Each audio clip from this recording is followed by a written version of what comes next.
두려울 때, 걱정될 때라는 제목으로 말씀 나눌 텐데, 여러분 혹시 이 제목 보고 생각나는 찬양이 있나요?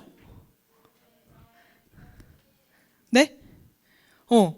이 전도사님이 이 제목을 정하면서 생각했던 찬양이 있어요. 이 제목 맞출 수 있는 사람. 자, 그 찬양 힌트를 주자면 이 가사로 시작해요. 자, 한번 한 소절만 불러줄까요? 이 찬양은 이렇게 시작해요. 두려울 때, 걱정될 때, 이해할 수 없을 때, 하나님이 어떤 분인지 생각해요. 이 가사로 이제 시작합니다. 이 찬양의 제목은, 자, 이 후렴의 가사 제일 끝에 이 제목이 나와요. 굳게 믿을래요였어요, 여러분.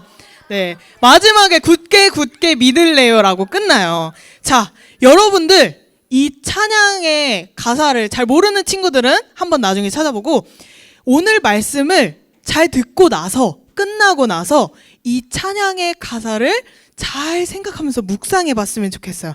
이 찬양 속에 오늘 전도사님이 전할 말씀이 전부 담겨 있어요. 이 시간 두려울 때, 걱정될 때라는 제목으로 함께 말씀 나눠볼게요. 우리나라 옛날 속담 중에 개똥밭에 굴러도 이승이 저승보다 낫다라는 말이 있어요. 여러분 알고 있죠? 이게 어떤 뜻이에요? 맞아요. 사는 게 낫다는 거예요. 내가 비록 개똥밭에 굴러서 살지언정 죽는 것보다 낫다라는 이야기예요.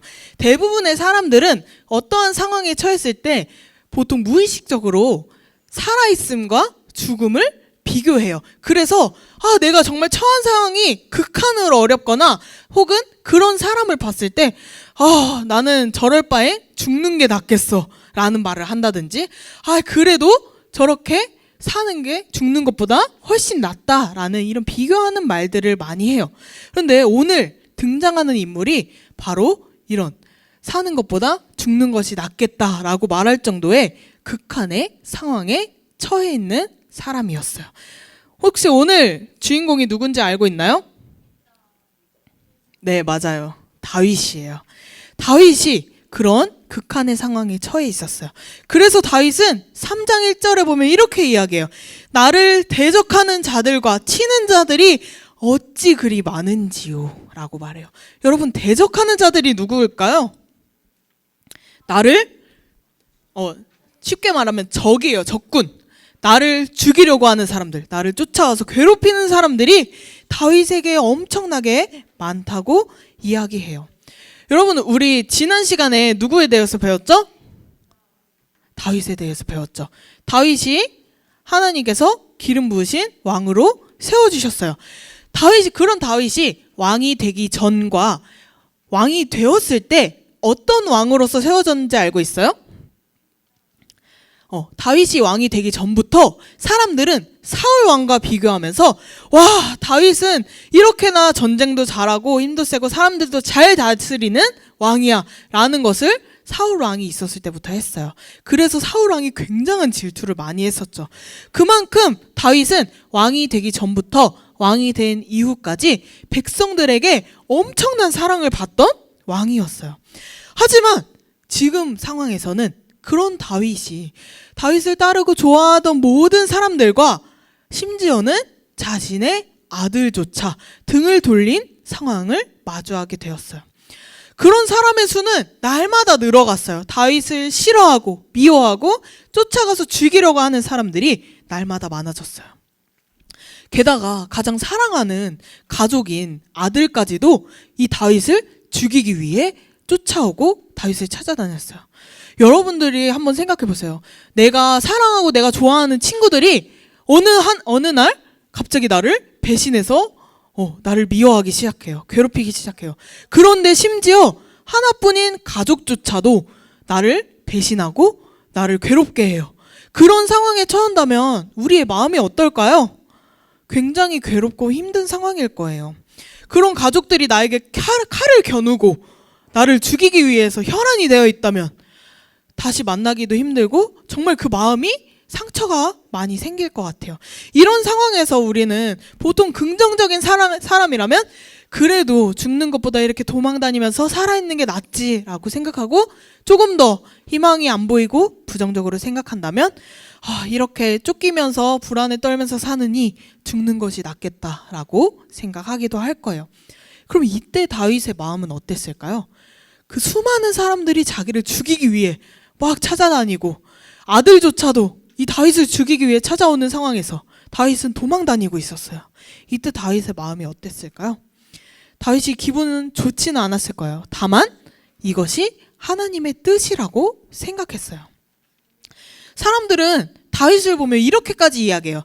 이제 다윗의 시대는 끝났다. 그리고 마지막에 사울 왕이 하나님께 버려질 때 뭐라고 하셨죠? 하나님께서 사울을 왕으로 세운 것을 후회하신다고 하셨잖아요. 그것과 같이 사람들은 하나님께서 이미 다윗 왕을 버렸다. 이제 다윗 왕의 시대는 끝났어. 라고 이야기했어요. 그래서 더욱 많은 사람들은 계속해서 다윗의 반대편에 서고 그 아들인 압살롬과 함께 다윗을 죽이기 위해 막 힘썼어요. 하나님께서 세우신 이 다윗 왕이 자신의 아들로 인해서 고통받는 모습을 보고 사람들은 하나님께서 세우신 왕인데 그의 아들로 이제 그를 치려고 하시는구나 이렇게 생각했기 때문에 더 이상 다윗에게 하나님이 함께 하시지 않는다라고 말하며 다윗의 반대편에 서기 시작했어요. 이러한 상황은 다윗이 아무리 강인한 사람이어도 그의 멘탈이 깨지고 두렵기도 하고 답답한 마음도 들었을 것 같아요. 하지만 다윗은 이러한 모습을 보이지 않았어요. 다윗이 가장 먼저 했던 것이 있어요. 뭔지 알아요? 맞아요. 기도였어요. 다윗은 자신의 상황을 하나님 앞에 고백했어요. 다윗은 엄청난 시련 속에서 하나님께 부르짖었어요. 사랑하던 아들인 압살롬에게 버림받고 또 사랑하던 백성들에게 버림받고 하나님께 버려졌다고 사람들에게 조롱당하며 공격당했어요. 이 모진 시련 속에서 다윗은 올바른 선택을 했죠. 하나님을 의지하면서 여호와여 주는 나의 방패시오라고 고백했어요. 하나님께서는 나의 방패, 절대 뚫리지 않는 방어물이 되시고 다윗의 인생을 회복시켜 주시며 구원해 주신다는 것을 믿는다는 고백이었어요. 다윗은 이러한 믿음을 그냥 이제 말로만 하는 고백이 아니라 정말 확신이 있는 믿음이었어요. 그래서 적들의 조롱 속에서도 그 고통 속에서도 하나님께 도움을 구하며 응답해 주실 것을 믿고 기다렸어요. 그리고 하나님께 자신의 모든 문제들을 맡겼어요. 자, 여러분, 다윗이 어려운 상황이 닥치자마자 뭘 했어요? 하나님께 기도하고 하나님께 문제를 맡겼어요. 우리 한 달 전에 이런 비슷한 인물을 배운 적이 있었죠. 누구였죠? 한 달 전에 한나였죠. 한나도 정말 어려운 상황 가운데 있었어요. 막 분인나가 맨날 괴롭히고 매년 점점 심하게 괴롭혔잖아요. 그 상황에 한나만이 하나님께 나아가서 기도하고 응답해 주신 하나님을 믿고 어떤 마음을 되찾았죠? 평안한 마음을 되찾았어요. 다윗도 마찬가지였어요. 하나님께 모든 문제를 맡겨두고 의지했기 때문에 평안한 마음을 얻었어요. 그 모습을 그 9절에서 찾아볼 수 있는데 내가 누워 자고 깨었으니 여호와께서 나를 붙드심이로다 라고 고백했어요. 하나님께서 이 다윗을 보호해 주시기 위해 항상 깨어 계신다는 것을 알았기 때문에 다윗은 쫓기는 상황 속에서도 평화롭게 잠을 자고 새로운 힘으로 다시 일어날 수 있다고 말했어요. 만약에 다윗이 그런 하나님께 모든 문제를 맡기지 않았다면 밤새 밤잠을 이루지 못하고 내일은 살아남을 수 있을까? 내일은 어디로 도망쳐야 될까? 내일은 어떻게 해야 내가 죽지 않고 살아남을까? 이런 해결하지 못한 상황에 매여 매일매일을 불안한 밤을 보냈을 것 같아요. 하지만 하나님께서 다윗의 방패되어 주심을 알고 있었기 때문에 평안한 마음으로 잠에 들 수 있었어요. 엄청난 무리가 압살롬의 반역에 가담하고 있었기 때문에 다윗은 수적으로도 너무 불리한 상황이었어요. 그런데도 천만인이 나를 애워싸 나를 공격한다 해도 다윗은 뭐라고 말하나요? 6절에 나와요. 다윗은 천만인이 나를 애워싸 진친다 하여도 나는 뭐라고 하고 있나요? 두려워하지 아니하리라 라고 이야기해요. 하나님이 나의 보호자 되시고 방패 되시기 때문에 나는 이 상황이 두렵지 않습니다 라고 이야기해요. 저 여러분들 누군가에게 쫓기고 생명을 위협당하는 순간에서 하나님께서 저를 구원해 주실 줄 믿습니다 라고 기도하고 두 발 뻗고 잠도 자고 두려운 마음조차 없는 그런 이 다윗의 마음이 정말 쉬울까요? 우리가 그런 스릴러 영화만 봐도 막 누군가에게 쫓기고 막 숨어있고 하는 상황에서 우리도 같이 긴장되잖아요. 들키나? 들키나 안 들키나? 들킬 것 같은데? 라는 불안과 긴장된 마음으로 우리가 그 영화를 함께 보죠. 그런데 그 상황에 직접 처해 있는 사람이 두 발 뻗고 잠만 자고 있다면 저 사람은 도망 안 가고 뭐 하냐고 정말 어리석은 사람이라고 우리가 생각할 거예요. 게다가 날 죽이려고 찾아오는 그 사람이 내가 사랑하는 가족이기도 해요. 정말 혼란스럽고 두렵고 불안한 상황이에요. 그런데 1절부터 8절까지 그 어디에도 다윗은 하나님 저 살려주세요. 저 너무 불안해요. 저 죽지 않게 도와주세요. 이런 간절한 기도는 하지 않았어요. 다윗은 두려워하지 않고 하나님께서 저의 방패 되심을 믿습니다. 하나님께서 저를 구원해 주실 줄 믿습니다 라고 고백하고 있어요. 그 상황 속에서 다윗은 이러한 시를 하나님께 드린 거예요. 이런 상황에서도 온전히 하나님께 맡기는 방법을 알았어요. 그랬기에 쫓기는 와중에도 이러한 하나님께 구원해 주신다는 그런 고백을 할 수 있었던 거예요. 그 와중에도 하나님을 찬양했던 거예요. 다윗이 근데 어떻게 이런 믿음과 확신을 가질 수 있었을까요? 어떻게 가질 수 있었을까요? 그 이유는 하나님이 여전히 자신을 사랑하시고 용서하시는 하나님이라는 걸 알았기 때문이에요. 하나님이 어떤 분이신지 신뢰했기 때문에 응답해 주실 거라는 믿음이 있었어요. 다윗에게 하나님은 응답해 주시는 하나님이었어요. 다윗에게 하나님은 지켜주시는 하나님이었어요. 그런 하나님을 믿었고 확신했기 때문에 수많은 원수들이 있고 어려운 상황에 처해 있어도 도우시고 지켜주실 하나님을 의심하지 않고 신뢰했던 거예요. 비록 상황은 달라지지 않았어요. 이 다윗이 하나님께 하나님 저를 구원해 주실 줄 믿습니다 라는 고백 하나로 이 상황이 달라졌나요? 아니에요. 다윗이 하룻밤 자고 일어나서 그 다음날은 상황이 달라졌을까요? 아니에요. 전혀 달라지지 않았어요. 똑같은 상황이에요.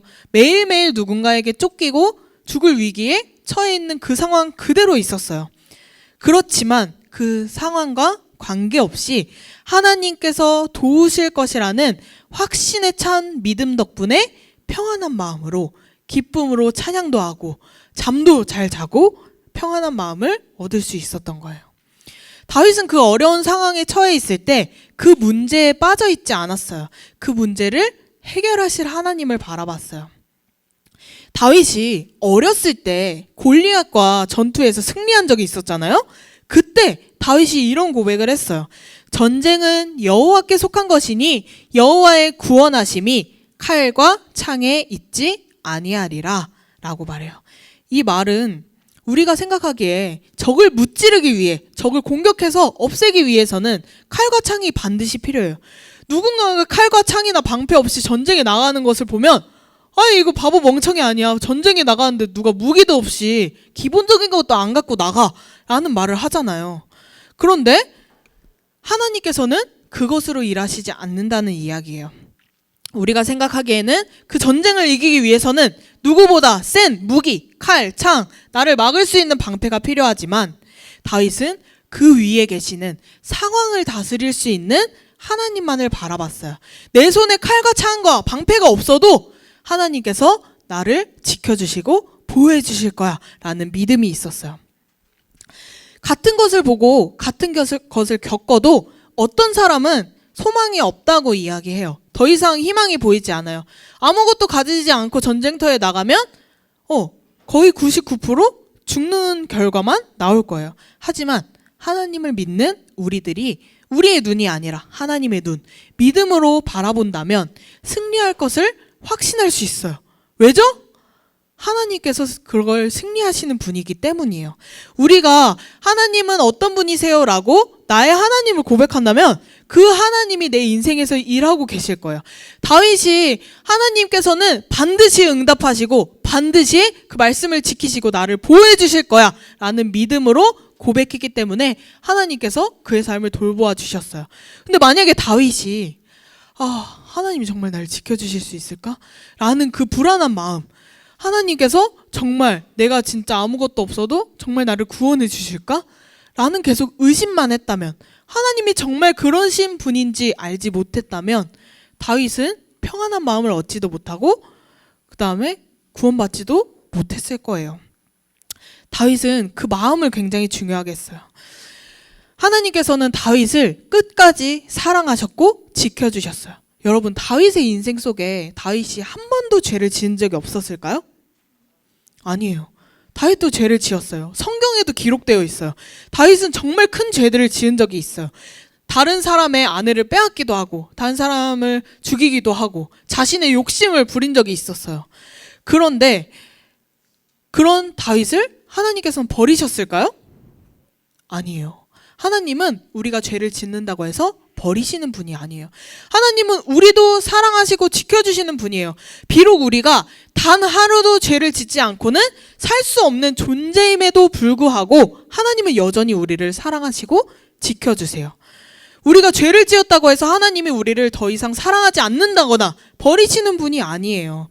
우리가 하나님께 회개하고 기도한다면 하나님께서는 여전히 우리에게 사랑을 베풀어 주시고 보호해 주시는 분이에요. 우리가 그런 확신을 가져야 해요. 다윗과 같이 그런 확신으로 믿음으로 고백한다면 어떤 상황 속에서도 우리는 승리할 수 있는 힘을 얻을 수 있어요.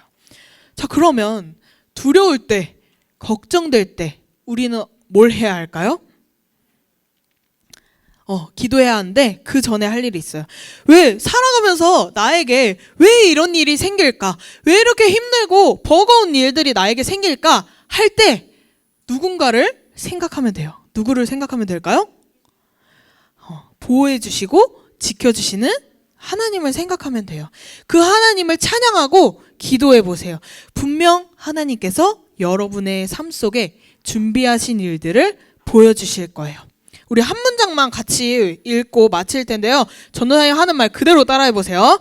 나는 두려울수록 걱정될수록 하나님을 신뢰하며 하나님을 찬양할래요. 자, 여러분들만 한번 고백해 보세요. 시작. 나는 두려울수록 걱정될수록 하나님을 신뢰하며 하나님을 찬양할래요. 이 다윗의 고백처럼 우리도 두려울 때, 걱정될 때, 그럴 때가 있을 거예요. 지금은 비록 행복할 수 있지만 이해될 수 없는 일들이 생기는 일은 굉장히 많아요. 그럴 때 우리가 하나님이 어떤 분이신지 기억하는 여러분들이 되길 바라요. 우리가 믿는 하나님, 그 하나님은 일하시고 보호해 주시고 지켜주시고 사랑해 주실 거예요. 그 하나님이 어떤 분이신지 기억하면서 하나님을 신뢰하고 찬양하고 평안한 마음을 가지는 소년부 친구들이 되길 축복합니다.